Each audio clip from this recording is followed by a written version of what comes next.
Well, last week we started a series called Beneath the Surface, and we focused on primarily dealing with anxiety in a biblical way.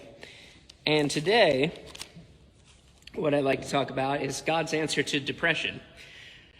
Back in 2014, I was driving home, and my mom accidentally called me, and she was just hysterical. And I knew at that moment that my brother had committed suicide. I just knew that's what happened. And I drove as fast as I could to get to my mom, because that's a horrible scene that she was there by herself having to deal with that. And I remember peeling out as I made it into the neighborhood, and the police were flagging me down. And I stopped and I got out, and they said, are you Mrs. Field's son? And I said, yeah. He said, your brother has died. It's not good news. And I was just like, where's my mom? She's in one of these police cars, just by herself. And so, one of the things that happened during that time was it changed the trajectory of my life and the way that I viewed the world, the way that I viewed God, the way that I viewed Christianity, and the way that I viewed mental health. My brother had struggled with bipolar disorder. He had a drug addiction that just went on and on and on. He had just gotten out of drug rehab a couple of months before. But he had broken up with his girlfriends, and he didn't have the tools to cope. And one of the things that he didn't want to do was relapse. So he saw that as the better alternative. So that's something that I've had to deal with. And the fact is that for many people in the United States and around the world, struggling with depression or other mental health disorders comes with a lot of stigma. People will label you, or they will say, why can't you just get over these things? But when you're looking at a person that's struggling with depression, you have to understand that many people can't just snap out of it. It's not something you can just snap out of. People, when they feel like they're being judged, they feel like people think they're weak or faking or weird or broken. And then they isolate even more, and their thoughts of helplessness and hopelessness and self-loathing and loneliness just continue to creep in. And at some point, people get to the point where they feel no other alternative than to end their lives, to stop the pain. And some of you won't admit it, but some of you have been there before. Some of you have dealt with it. Some of you know exactly what I'm talking about. The truth is, at some point, statistically, everybody is likely to struggle with depression at some point. It may not be severe. It may only last a few weeks. It may be because of a job loss, financial loss, relationship situation, marriage breakups, something that happens with your economic security or your children, maybe a health concern that comes up. And then there's the possibility that it lasts for years. And regardless of its length, we should be able to look at God's word and find answers on how best to approach this particular situation. Like all other illnesses, depression is a part of the fall. We are broken beings. We were broken from the moment that we ate of the fruit and the moment that God cast us out of his presence, because we were made for a relationship with him. He gave us purpose. He gave us life. And so, as we are struggling through this world, sin warps our mind and causes us to see things that are not particularly right, not particularly true, and not representative of reality. And so we find ourselves vulnerable to our own thoughts and feelings, because many of us get lost in our own thoughts and feelings, and that affects how we approach the whole rest of the days. And many times, that's a lonely feeling to have. But the Bible tells us that we are never alone. When we are God's children, we are never alone. He is with us, and he cares deeply for us. Now, some people will say, Pastor Josh, by what authority do you say these things? And I have made no secrets about how I've struggled with depression. I chalk it up to being an artist. I mean, that's just what happens when you're an artist. You experience depression. I've had dark, dark days where I felt like I was not going to be able to escape, feelings of loneliness and sadness and guilt and hopelessness. I've struggled with all of them, and I know what it's like to wake up in the morning and go, man, I wish I hadn't woken up today. Just pull the covers back over my head and hope that the day passes. I know what it's like to feel that God is far off, that when you're crying out to him and it feels like he's not answering you. I know what that feels like. But by God's grace, I've been pulled out of the depths of depression time and again. And I know the effects of depression. And I know that some of you and some of the people that are listening tonight, they struggle with it, maybe secretly. But I'm here to tell you, if you do struggle with mental health problems, it's okay. It's okay. It's okay not to know where to turn. It's okay not to know what to do next. It's okay not to know how to face the day. It's okay to not even get out of bed some days. It's okay. It's okay. You're going to be okay.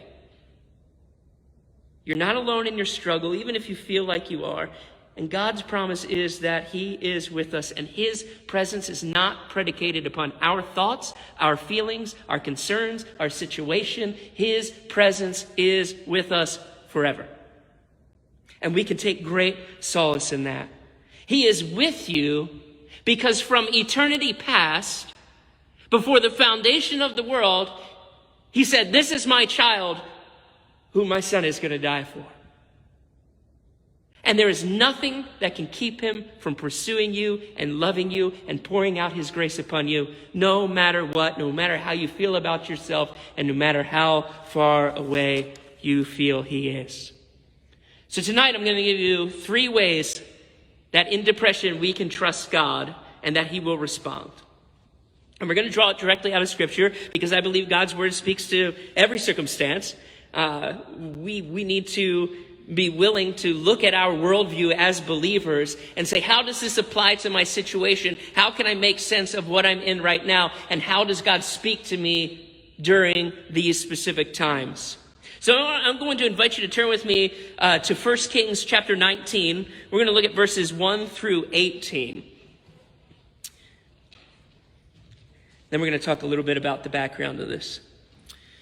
So that's 1 Kings 19, verses 1 through 18. Ahab told Jezebel all that Elijah had done, and how he had killed all the prophets with the sword. Then Jezebel sent a messenger to Elijah, saying, so may the gods do to me, and more also, if I do not make your life as the life of one of them by this time tomorrow. Then he was afraid, and he rose and ran for his life, and came to Beersheba, which belongs to Judah, and left his servant there. But he went a day's journey into the wilderness, and came and sat down under a broom tree. And he asked that he might die, saying, it is enough now, O Lord. Take away my life, for I am no better than my father's. And he lay down and slept on the broom tree. And behold, an angel touched him and said to him, arise and eat. And he looked, and behold, there was at his head a cake baked on hot stones and a jar of water. And he ate and drank and lay down again. And a second time the Lord came a second time and touched him and said, arise and eat, for your journey is too great for you. And he arose and he ate and drank, and he went on that strength of that food for 40 days and 40 nights to Horeb, the mountain of God. There he came to a cave and lodged in it, and behold, the word of the Lord came to him and said to him, what are you doing here, Elijah? And he said, I have been very jealous for the Lord, the God of hosts. For the people of Israel have forsaken your covenant, thrown down your altars, killed your prophets with the sword, and I, even I, am the only one left, and they seek my life to take it away. And he said, go and stand on the mount before the Lord. And behold, the Lord passed by, and a great and strong wind tore through the mountains and broke in pieces the rocks before the Lord. But the Lord was not in the wind. And after the wind, an earthquake, but the Lord was not in the earthquake. And after the earthquake, a fire, but the Lord was not in the fire. And after the fire, the sound of a low whisper. And when Elijah heard it, he wrapped his face in his cloak and went out and stood at the entrance of the cave. And behold, there came a voice to him and said, "What are you doing here, Elijah?" He said, "I have been very jealous for the Lord, the God of hosts, for the people of Israel have forsaken your covenant, thrown down your altars, and killed your prophets with the sword. And I, even I, am the only one left, and they seek my life to take it away." And the Lord said to him, "Go, return on your way to the wilderness of Damascus. And when you arrive, you shall appoint Hazael, the king, to be king over Syria, and Jehu, the son of Nimshi, you will appoint to be king over Israel. And Elisha, the son of Shaphat of Abel Meholah, you shall anoint to be prophet in your place. And the one who escapes the sword of Hazael shall Jehu put to death. And the one who escapes the sword of Jehu shall Elisha put to death. Yet I will leave 7,000 in Israel, all the knees that have not bowed to Baal, and every mouth that has not kissed him." Prior to this, King Ahab has arisen to the throne in Israel. And of course, at this point in time, the nation of Israel has been separated into two kingdoms, the north kingdom and the southern kingdom. Now, the north kingdom is Israel, where wicked kings reign. The people of Judah and Benjamin have the kings that are the line of David. So they are the chosen kings, the chosen line. These northern tribes are the ones that have rebelled against David's son,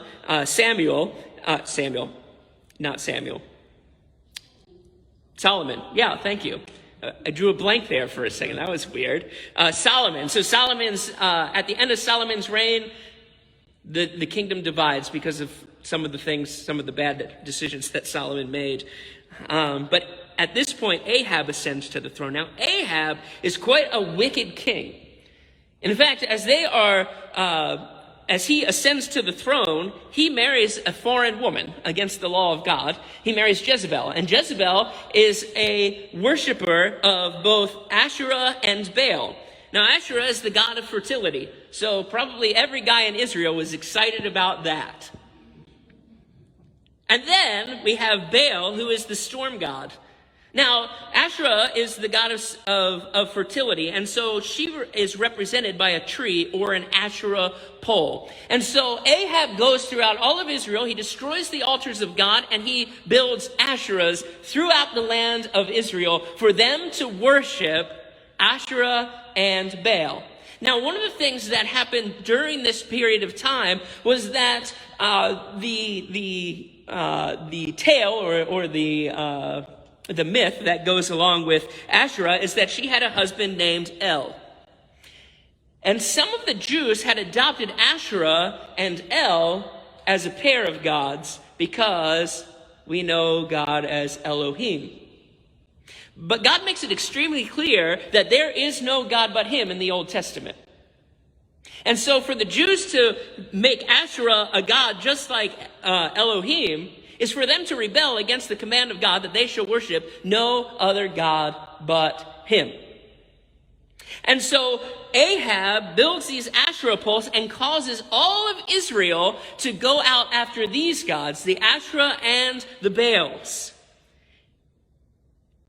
And as he's rising to power, he builds the foundations of Jericho and he slaughters his firstborn son as a sacrifice. And then when they laid the gates of Jericho, they slaughter his youngest son as a sacrifice to these gods. And in 1 Kings 16, it says that Ahab did more to provoke the Lord to anger than any of the kings who had come before him. And there were some extremely wicked kings who came before him. So now God has taken notice, obviously, that his people have abandoned him, have gone after these other gods, and that Ahab, the king of Israel, has led them into this rebellion against God. And so God sends the prophet Elijah to Ahab to deliver a message. Now you remember that when God made the covenant with the people of Israel, he said, if you do these things, if you follow me, you will be blessed. But if you rebel against me, you will suffer. There will be famines. There will be droughts. You will eventually be vomited out of the land. And so Elijah goes to Ahab and says, listen, this is what the Lord says. Because of your wickedness and because of Israel's whoring after these other gods, he will not send rain except by my word. And then the Lord sends him out into the wilderness because Ahab wants to kill him, obviously. And so for 3 years, there's no rain in Israel. God takes care of Elijah in the wilderness. The water starts to kind of dry up. And then Elijah talks to the Lord, and the Lord says, now's the time to go talk to Ahab. So he goes out to Ahab. He meets Obadiah on the way, and Obadiah's like, I'm not telling Ahab you're here. The Lord will take you away, and then he'll kill me. And Elijah says, trust me. Trust the Lord. He's not going to take me away. Tell Ahab I am here. And Ahab approaches Elijah, and you know what he says? Is that you troubler of Israel? As though Elijah is the troubler of Israel, not himself. And Elijah, in great power and confidence, says back to the king, it is not me who's the troubler, it is you. Let's have a showdown. Once and for all. God is going to send rain. But to prove that he's God, let's put your Baal up against Yahweh. And so they gather all the people, the 450 prophets of Baal, the prophets of Asherah, and the people of Israel. They all gather on the mountain and they wait Elijah to show up. And Elijah shows up and he says, how long are you going to oscillate between these two gods? If Yahweh is God, follow him. If Baal is God, follow him. But the people don't even answer him. Because see, they're stuck in a rock and a hard place. Because if they say that they're not going to follow the Baals, guess who's going to kill them? Jezebel is going to kill them. But if they turn against Yahweh, they leave all of their history and everything that they've learned. And so they're terrified. They say nothing. But Elijah's unfazed by this. And Elijah says, let's get some bulls. Let's build some altars. First God that fire falls down on the altar, that person is God. And they say, yeah, absolutely. That sounds great. So they go on for a long time. The prophets of Baal are trying to cause Baal to rain down fire on the altar. And Elijah's just sitting there. And then, he's probably 6 hours in and he's like, man, this is boring. Let's see if I can start mocking them. Maybe this will be fun. And he says, where is your God? Maybe he's asleep. Maybe he's relieving himself. Show up. And they start cutting themselves until blood pours out of their bodies, trying to get this God to answer them. And he does not answer. And so Elijah, at the time of the evening, at the evening sacrifice, comes and he says to them, pour water on the bulls and all over the altar. And they filled it up, a trench around the altar. And he calls out to the Lord, and the Lord sends fire. And it doesn't just consume the bull, it consumes all of the water and destroys the rocks that the altar was built on. So that fire had to be at least 1,100 degrees Fahrenheit or 2,400 degrees to melt rock.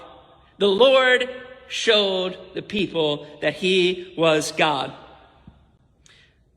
Then God tells Elijah, go out, you'll see that there's a cloud coming. And that'll be the sign that rain is coming. So 7 times he goes out. He finally sees a cloud. He tells Ahab, you better get on your chariot because it's about to rain. And then the Lord comes upon Elijah and he starts running. And he outruns Ahab's chariot back to Jezebel. And when he gets there, he expects that the people's hearts will have turned, that the king's heart will have turned back towards God. But that's not what he finds. What he finds is that the people are still in rebellion and that Jezebel, in fact, she's looking out at the clouds and she assumes that because Baal is the storm god, that he's prevailed. But Ahab comes and says, Yahweh prevailed. And she says, I'm going to kill him. I'm going to kill that prophet. And suddenly, the outcome that Elijah was expecting was not what he got. Because sometimes the outcomes we expect aren't what we get.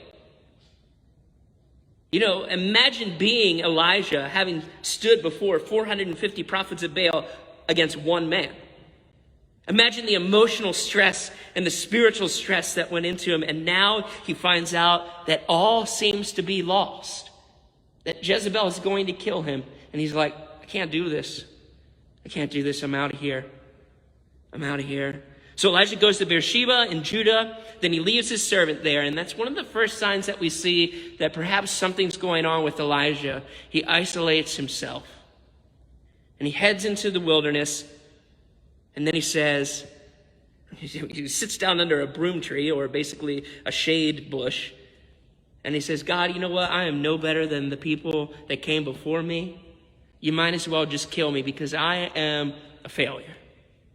I have failed you, and there is no hope. And then he lays down and goes to sleep.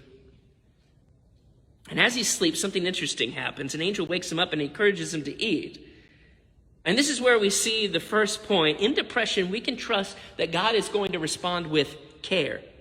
In depression, we can be assured, or that we can trust that God will respond with care. Now, I always found it weird that Elijah had seen firsthand all that God had done. He was there when the fire came from heaven, right? He was there. He knew what God had done. And yet, when he gets to Jezebel and he hears that Jezebel is going to kill him, he freaks out against a powerless woman who has even more powerless gods. You see, his perspective gets skewed. And as Elijah's running from this woman, he's also running from God's will for his life. You see, God hadn't released him from his ministry, and he certainly didn't want Elijah to run away, and he didn't want him to have a pity party. So God has every right to be angry with Elijah and to command him to go back, but that's not what we see. We see that Elijah is tired, he's running, he's scared, he's emotionally and spiritually exhausted, and God responds to him with prayer. And I believe the reason that God responds to Elijah with prayer is specifically because he remembers how frail Elijah is. The psalmist says in Psalm 103, 13 through 14, as a father has compassion on his children, so the Lord has compassion on those who fear him. He knows our frame and remembers we are dust. We are dust. In depression, God responds to us with care because he remembers how frail we truly are. We are dust. There's nothing sinful about experiencing depression. Some of the things that Elijah was saying and was doing could be construed as sinful and may have been, but Elijah was responding to what he was feeling, what he was experiencing. And God doesn't come to him with anger and command him to suck it up, stop being a sissy, or stop being broken. Instead, God comes to him in great care and shows that no matter how Elijah feels, God still cares for him. God still cares. And I think it's interesting, the angel of God comes to Elijah not once, but twice. And the second time he comes to Elijah, he says this, eat, for the journey is too great for you. And here's a good word for us. Many times in difficult situations, we rely on our own power to get us through, only to find that we are not strong enough to face it. And it's at those times that we recognize that it is only by God's strength that we will be able to overcome. And God assures us that he will give us the strength to overcome all of the situations in our lives. But we also see that God responds with care for Elijah as he acknowledges that this bout of depression is going to go on for a while. You see, Elijah still had another 40-day journey ahead of him. God prepared Elijah for this entire journey. His depression was far from over, and God supplies him with the nourishment to travel 40 days and nights to the mountain of God. So God doesn't just care about Elijah's immediate needs, he cares about his future needs to ensure that he is taken care of, even though Elijah really doesn't deserve it. You see, in our depression, God cares enough to provide for us now, even when we can't get out of bed or out from under the broom tree. And then he cares for us in the future as well. Think about it for a minute. Elijah is so depressed and so tired and so worn out and so fatigued that even after he eats one meal, he still can't muster the energy to get up and to make the journey. And God still doesn't get mad at him. He says to him, here's more of my presence. Here's more nourishment for you. Here is my care for you. And the other thing that you'll notice is that Elijah is headed in the right direction in his depression. Instead of running away from God, he's running towards God, towards the mountain of God. He wants to get away with God for a moment. You know, and I imagine that maybe Elijah felt far away from God at this moment. Imagine being at the top, the spiritual apex of your life, and then feeling like you failed. Where is God? And he takes him out. He says, I want to go do business with God. And God may seem far off to us, but we can be assured that he's going to take care of us every step of the way until we feel his presence again. The second thing we see is that in depression, we can trust that God will respond with compassion. God will respond with compassion. Now, for some reason, I am not Harrison's favorite. My other two kids, it's like I walk on water. But Harrison is a mama's boy. And I will never understand that. But every night before he goes to bed, he comes over to me with those big blue eyes and he stands up in front of me and goes, Dad, you lay with me? And most of the time I'll say, not tonight, buddy. And then I'll say, tease, Daddy. And this old, hard, cold stone heart says, all right, let's go. I mean, how can you say no to that? Have compassion. Have compassion. As Elijah makes it to the mountain of God, he finds a place to lodge. Basically, Elijah is taking a much-needed sabbatical. He needs a sabbatical. He says, I need to get away. I need to get back with God and to focus on him. And he decides to get away with the Lord and figure out what's next. And during that time away, God comes compassionately to him. And he says to Elijah, Elijah, what are you doing here? Why are you here? Why are you 250 miles away from your ministry? Elijah, what are you doing here? See, he needed to be reminded that the gods that he was fearing now were no match for the God that was on his side. He said, basically, Elijah, what are you doing here? I'm with you. I'm far greater than these gods you fear. Don't be afraid. Don't be afraid. See, we see that Elijah's perspective is skewed by his depression. He says, I've been very jealous for the Lord, the God of hosts, for the people of Israel have forsaken your covenant, thrown down your altars, and killed your prophets with the sword. And I am the only one left, and they seek to take my life away. So from Elijah's perspective, there is no hope in Israel because all of the people have been taken away. There's no one faithful. He's the only one left, and they're going to kill him. So what can God do? Elijah's like, I'm irreplaceable, God. There is nobody else. And so that's it. We're done. See, in his mind, all is lost, and Baal and Jezebel have won. So obviously Elijah's perspective isn't right. First, he's having a pity party. Second, he sees himself in an irrecoverable position and that all is lost. Third, he believes that there's nothing God can do to change the situation. And you know what? Sometimes I've been in that situation. I've felt that before. I'm like, God is not going to show up. There is no way you can rectify this situation. It's done. And then God shows up anyway. You know, it's that feeling of hopelessness that causes us to forget that God is far bigger than our problems. Far bigger than our problems. And sometimes God just has to remind us, and that's exactly what he does for Elijah. He decides to remind Elijah just of how powerful he truly is. And he says, Elijah, come out of the cave. And I think it's interesting that it doesn't seem like Elijah actually does come out of the cave until he hears God's voice. So there's great wind that breaks all the rocks around Elijah. He waits breathlessly as the earth, the very foundation of the earth, shakes. Fire breaks out all over the mountain.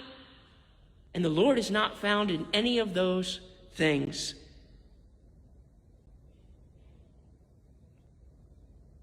Some people would interpret this to say, well, it was God showing that he was angry at Elijah, but ultimately it was showing Elijah, I have control of everything.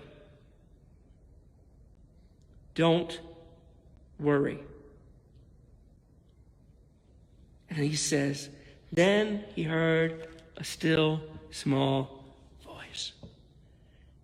And it said, what are you doing here, Elijah? What are you doing here? It's okay. I'm here. I promise you, I'm here. You've seen my glory. You've seen my power. Just trust me. Just for a moment. Depression and other mental health disorders are widely misunderstood. And sometimes people will ask, why can't you just snap out of it? Or isn't that what you take medication for? Few people understand the implications of those questions, what they can do to people who struggle with mental health disorders. And even fewer people respond to people with mental health disorders with compassion. But God does just that for us. In our struggle with depression, there is one who will always respond with compassion and with a still small voice. You see, we have a God who walked the earth who said, bring your burdens and lay them down. Come all you who are burdened and heavy laden, and I will give you rest. Trust me. Now, I'm 2 minutes over, and I still have 14 minutes left of stuff to do. So hang on. Last point. In depression, we can trust that God will respond with commitment. God will respond with commitment. At the end of 1 Kings 19, God reveals to him that regardless of what Elijah believes, despite what he believes, God is still at work on Elijah's behalf. You see, God knew that Elijah would eventually feel alone, feel secluded, feel depressed, feel concerned, feel overwhelmed, feel lost. And he says, listen, you don't need to feel this way because I have reserved 7,000 Israelites who have not bowed the knee to Baal. All is not lost, Elijah. I am here. I'm already working on your behalf. And not only this, all of your enemies will be defeated. And I'm going to give you support. You're to anoint 2 kings and the one who is to come after you. I'm going to take care of you. Basically, listen, I'm more committed to you and to my plans than you are to me. And you can trust me to see these things through. You see, depression causes people to see the world as bleak and hopeless and lonely. But when we feel this way, we can trust that God has a plan that he is working out even when we can't see it. And nothing is going to stop God from accomplishing his plan for the world and his plan for you and for me. And he's already working on our behalf to see that we have everything that we need to accomplish those things. You see, part of seeing his plan fulfilled includes ensuring that he cares deeply for those he calls his children. So what's the implication? God is committed to you, no matter what. He'll never leave you. He'll never forsake you. He'll never abandon you. And he'll never leave you helpless. You see, through Jesus, God has already shown us that he is committed to us for all eternity. So when all hope feels lost, when you're lost and you're struggling with depression and all the experiences that come with it, remember, God will respond and has already responded with commitment to you. Just as he has for everyone he loves and everyone who loves him.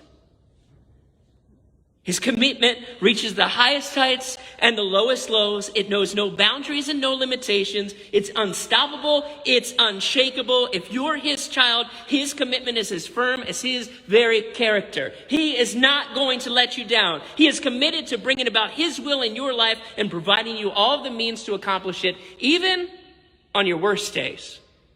Because guess what? It's not predicated on how we feel from day to day. God accomplishes his purpose because of who he is. And he promises to be with us through it all. So tonight we've looked at 3 ways that we can trust God in depression. First, in depression, we can trust that God will respond with care. Second, in depression, we can trust that God will respond with compassion. And third, in depression, we can trust that God will respond with commitment. I encourage you, if you do struggle with depression or other problems that cause you to be afraid, to struggle, to forget that God is on your side, remember these 3 things. God cares about you, he has compassion for you, and he's committed to you, no matter what. And keeping your eyes on God, even when you're struggling, provides us with a sense of security and peace in our hearts when we're struggling just to make it through the day. There's a story in the Bible about a man who owes a great debt to a king, and he can't pay the debt back. And the king says, "You can't pay it back. I should throw you in debtor's prison, but I'm not going to. I'm going to forgive your accounts." But then the man goes out and he finds somebody who owes him less than 1% of what he owed the king. And he strangles the guy and says, "Pay me my money today."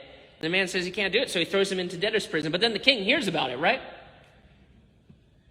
And the king says, "You wicked servant. I forgave far more than you were owed from that guy. How could you be so wicked?" And he throws him into debtor's prison.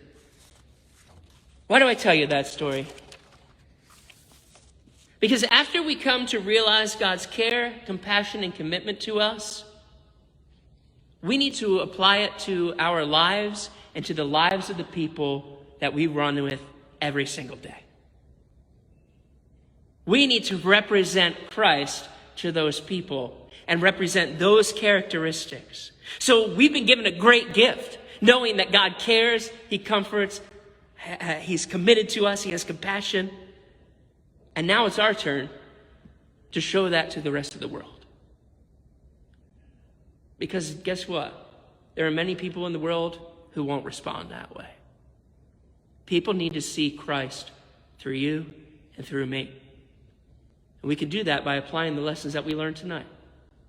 In depression, we can trust that God will respond with care, compassion, and commitment. Can the same be said of how you respond to others?